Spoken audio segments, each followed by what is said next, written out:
G'day folks, it's Andy here from Aussie Homesteads. Just a friend of mine's got a metallic chainsaw, could be any chainsaw, doesn't really matter. It's got two small cracks in the plastic tank. This is the fuel pickup line here and the return line here. Carburetor sits about here and air filter sits back here. It's not normally a problem when there's just a crack in the top of the tank, but the problem is when you turn the chainsaw on its side to fill it up with fuel. That's your fuel filter hanging out there, that little white thing. That's the fuel filter that sort of flaps around in the bottom.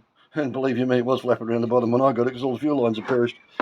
So I'm putting in these new fuel lines, and if you look down in the top of it where the fuel lines go in, you'll see some glue in there. Now there's very, very few glues that actually stick to these oil-based plastics. They're very much like quad bike plastics. They're oil-based and absolutely no bloody glue sticks to them whatsoever.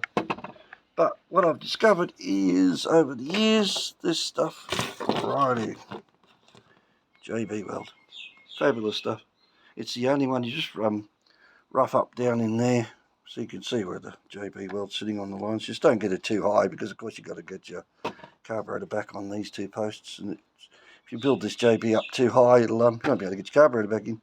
But basically, little bit of JB Weld in there. It takes a while to go off. Let it cure for about 7 days before you even attempt to put fuel back in it. And then what I use over the top of that is just the good old Sally's fix and go Araldite 5 minutes. If you've got plenty of patience, you can get the 24-hour stuff. And it sets a bit slowly. It sets a bit harder actually. But the 5-minute stuff's pretty good because you can work a bit quicker. So I can put all this back together again.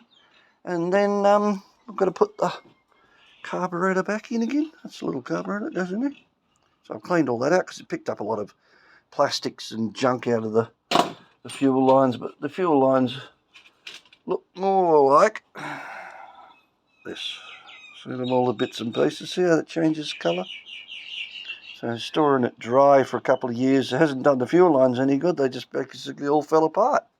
So if that one's going to fall apart, what you might want to do too is check the oil line down here. That's where you put your oil in, right there. And down in that casing is another line, exactly the same as these. And it'll be one that supplies the oil. Not too hard about, not too big a job, but just if you want to stick something to plastic, like these sort of plastics, chainsaw plastics, whippersnipper plastics, mower fuel tanks, JB Weld, that's the GO. Alrighty, hope that helps somebody. Andy from Aussie Homestead signing out till next time. Catch you later. Hope that helps someone. Bye.